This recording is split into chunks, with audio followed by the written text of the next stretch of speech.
ஓம் சாந்தி. இன்றைய முரளி 9 மார்ச் 2025.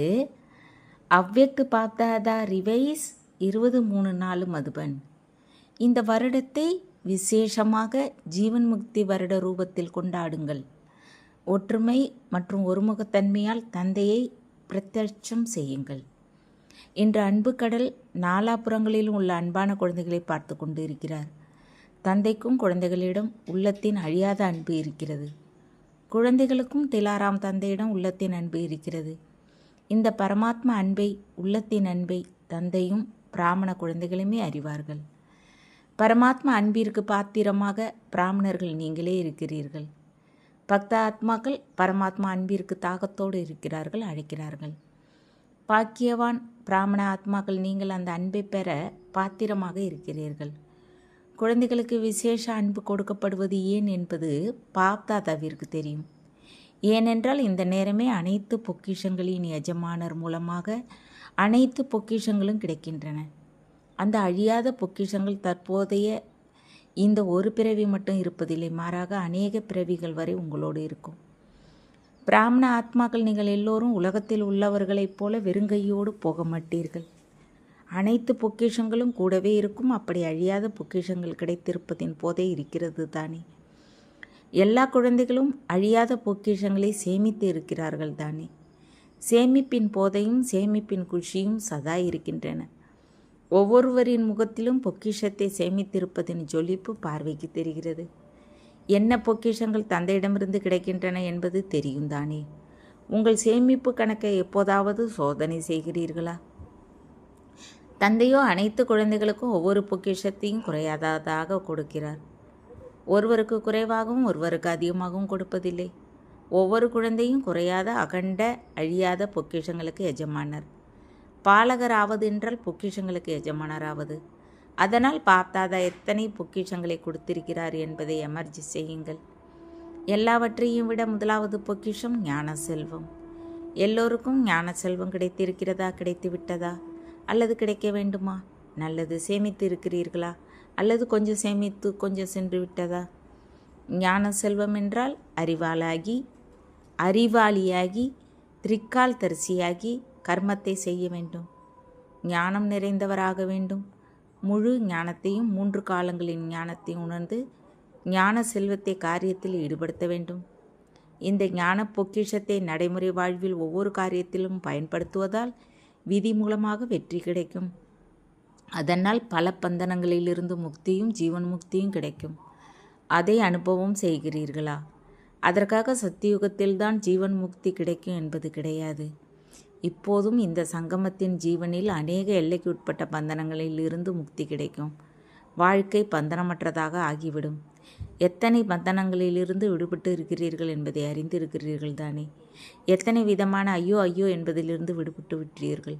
மேலும் ஐயோ ஐயோ என்பது சதா காலத்திற்கு முடிந்தது, ஆகா ஆகா என்ற பாடலை பாடிக்கொண்டு இருக்கிறீர்கள். ஒருவேளை எந்த விஷயத்திலேயாவது கொஞ்சமாவது வாயிலிருந்து வராமல் எண்ணத்திலாவது கனவிலாவது ஐயோ என்பது வந்தால் ஜீவன் முக்தி இல்லை. ஆகா ஆகா ஆகா அப்படி இருக்கிறதா? தாய்மார்கள் ஐயோ ஐயோ என்று சொல்வது இல்லை தானே. சில நேரம் சொல்கிறீர்களா? பாண்டவர்கள் சொல்கிறீர்களா? வாயால் சொல்லாமல் இருக்கலாம். ஆனால் மனதின் எண்ணத்திலாவது எந்த விஷயத்திலாவது ஐயோ என்பது இருந்தால் பறக்க முடியாது. ஐயோ என்றால் பந்தனம், பறப்பது என்றால் பறக்குங்களை, அதாவது ஜீவன் முக்தி, பந்தன் முக்தி.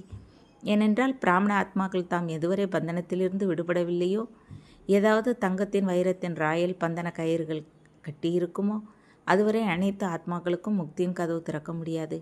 நீங்கள் பந்தனத்திலிருந்து விடுபடுவதால் அனைத்து ஆத்மாக்களுக்கும் முக்தியின் கதவு திறக்கும். அதனால் கதவை திறப்பதற்கும் அனைத்து ஆத்மாக்களையும் துக்க அசாந்தியிலிருந்து விடுவிப்பதற்கும் உங்களுக்கு பொறுப்பு இருக்கிறது. உங்கள் பொறுப்பை எதுவரை நிறைவேற்றி இருக்கிறீர்கள் என்பதை சோதனை செய்யுங்கள். நீங்கள் எல்லோரும் பாப்தாதாவோடு உலகமாற்ற காரியத்தை செய்வதற்கு ஒப்பந்தம் செய்திருக்கிறீர்கள். ஒப்பந்தக்காரராக பொறுப்பாளியாக இருக்கிறீர்கள். ஒருவேளை தந்தை விரும்பினால் எல்லாவற்றையும் செய்ய முடியும். எனினும் தந்தைக்கு குழந்தைகளிடம் அன்பு இருக்கிறது. தனியாக செய்ய விரும்புவதில்லை. குழந்தைகள் நீங்கள் எல்லோரும் அவதரித்தவுடன் அவரும் கூடவே அவதரித்திருக்கிறார். சிவராத்திரி கொண்டாடினீர்கள் தானே. பாப்தாதாவிற்கு மட்டும் கொண்டாடினீர்களா? உங்கள் எல்லோருக்கும் தானே கொண்டாடினீர்கள். நீங்கள் தந்தையோடு ஆரம்பத்திலிருந்து கடைசி வரை துணையாக இருக்கிறீர்கள். ஆரம்பத்திலிருந்து கடைசி வரை துணையாக இருக்கிறோம் என்ற போதை இருக்கிறதா? நீங்கள் பகவானுக்கு துணைவர்கள். பாப்தாதா இப்போது இந்த வருட சீசனின் கடைசி பாகத்தை நடிக்கும்பொழுது எல்லா குழந்தைகளிடமும் இதை விரும்புகிறார். எதை விரும்புகிறார் என்பதை சொல்லலாமா? செய்ய வேண்டும், கேட்க மட்டும் கூடாது, செய்தே ஆக வேண்டும்.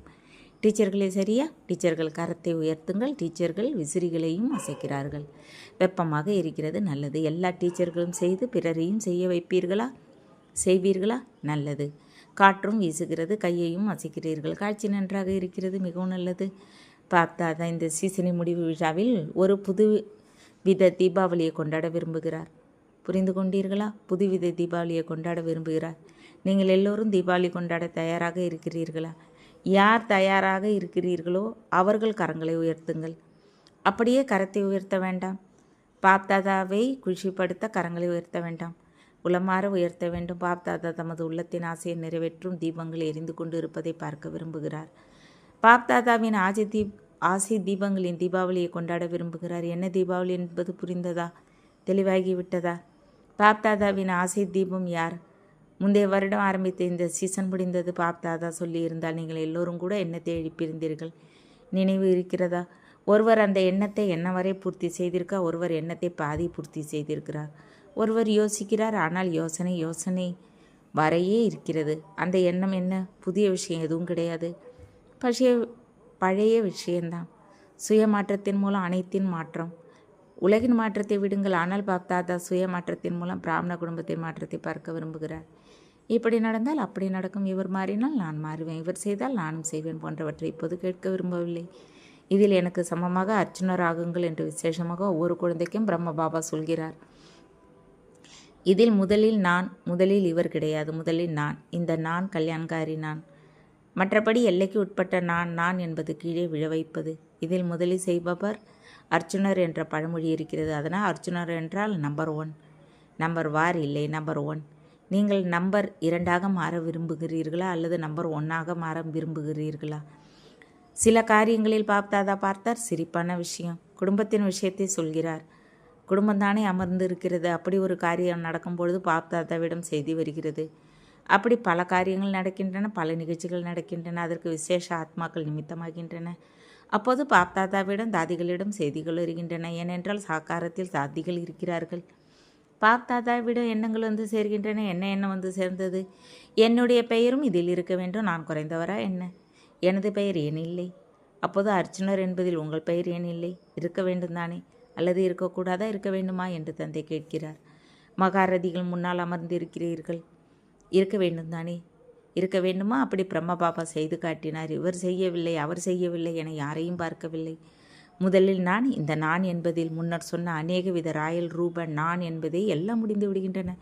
அதனால் தன்னை யார் பிரம்மகுமாரி என்று சொல்லிக் கொள்கிறீர்களோ, ஏற்றுக்கொள்கிறீர்களோ, அறிந்து கொள்கிறீர்களோ, அந்த ஒவ்வொரு பிராமண ஆத்மாவும் என்ன அளவிலும் ஒரு எல்லைக்கு உட்பட்ட பந்தனங்கள் இருக்கின்றனவோ அந்த பந்தனங்களிலிருந்து விடுபட வேண்டும் என்பதே இந்த சீசனின் முடிவில் பாப்தாதா வினாசையாக இருக்கிறது.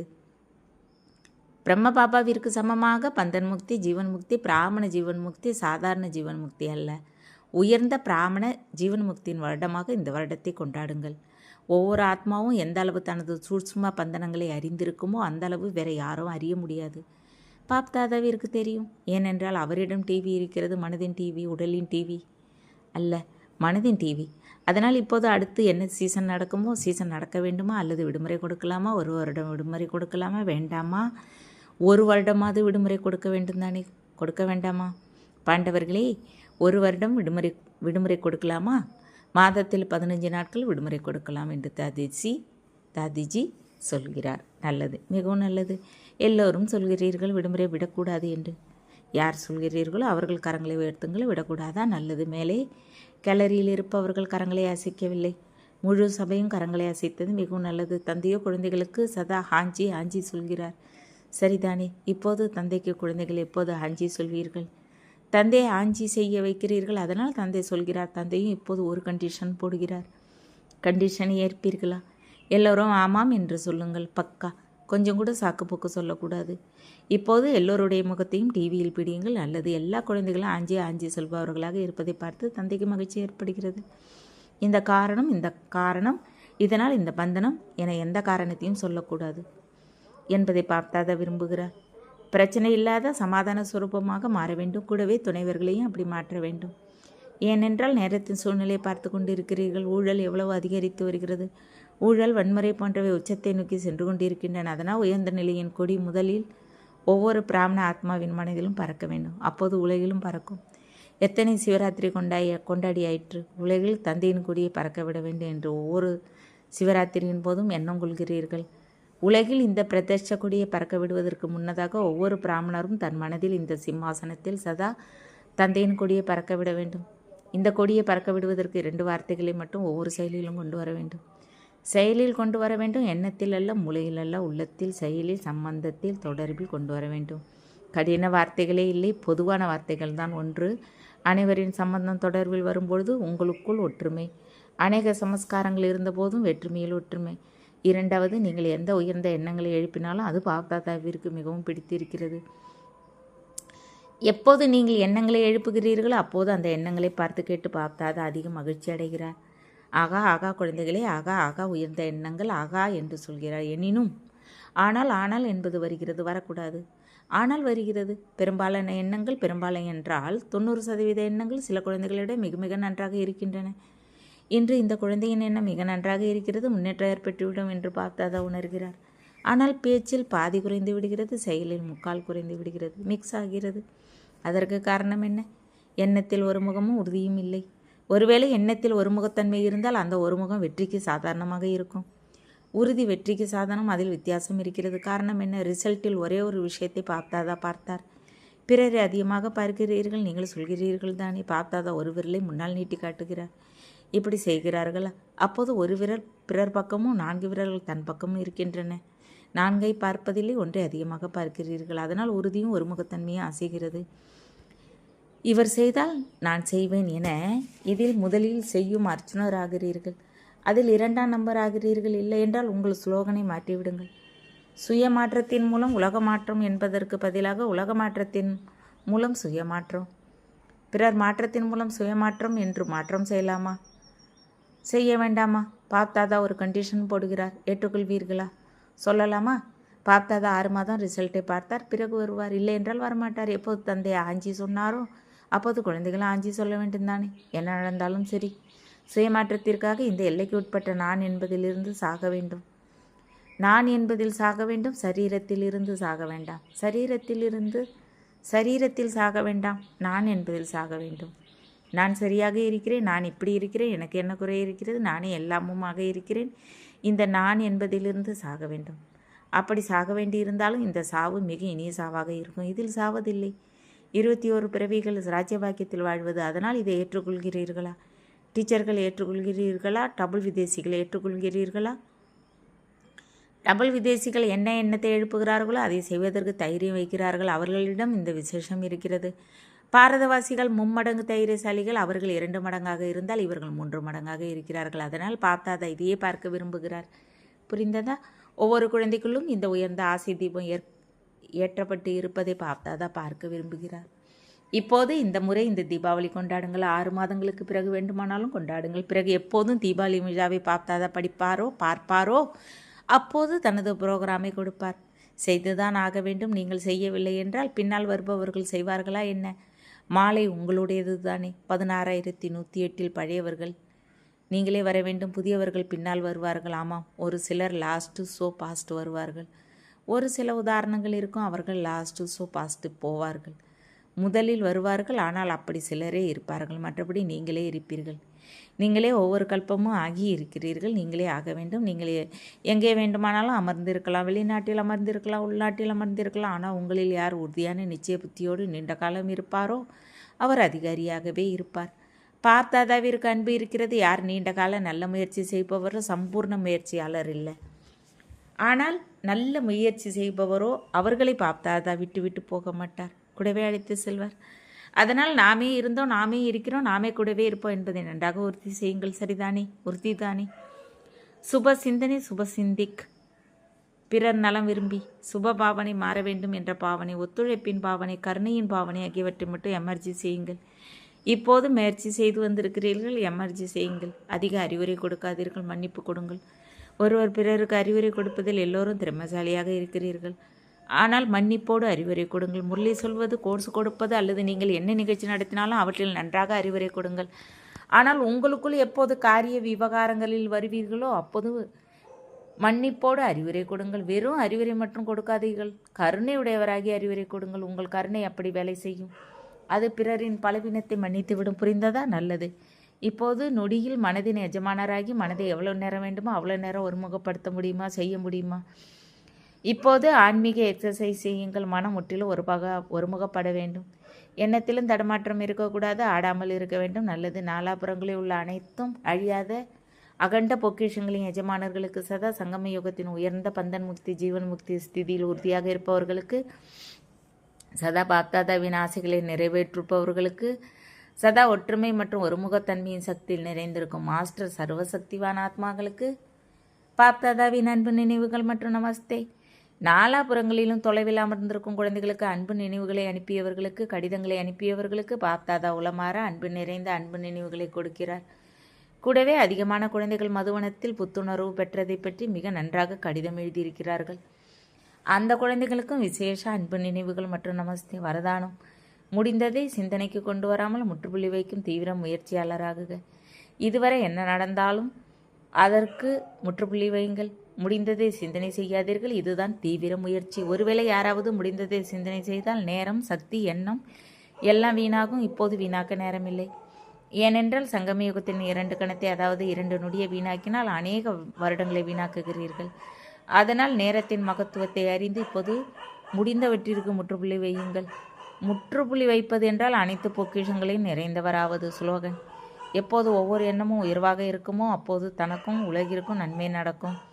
அவ்வியக்த செய்கை: சத்தியம் மற்றும் நற்பண்புகளின் கலாச்சாரத்தை கை கொள்ளுங்கள். ஞானத்தின் எந்த விஷயத்தையும் அத்தாரிட்டியுடன் கூடவே சத்தியம் மற்றும் பண்போடு சொல்லுங்கள். தயக்கத்தோடு சொல்லாதீர்கள். பிரதட்சம் செய்வதற்காக முதலில் தன்னை பிரதட்சம் செய்யுங்கள். பயமற்றவராகுங்கள். சொற்பொழிவில் வார்த்தைகள் குறைவாக இருக்க வேண்டும், ஆனால் அப்படி சக்திசாலியாக இருக்க வேண்டும். அதில் தந்தையின் அறிமுகமும் அன்பும் கலந்திருக்க வேண்டும். அந்த அன்பெனும் காந்தம் ஆத்மாக்களை பரமாத்மாவின் பக்கம் ஈர்க்க வேண்டும். ஓம் சாந்தி. தேங்க்ஸ் பாபா.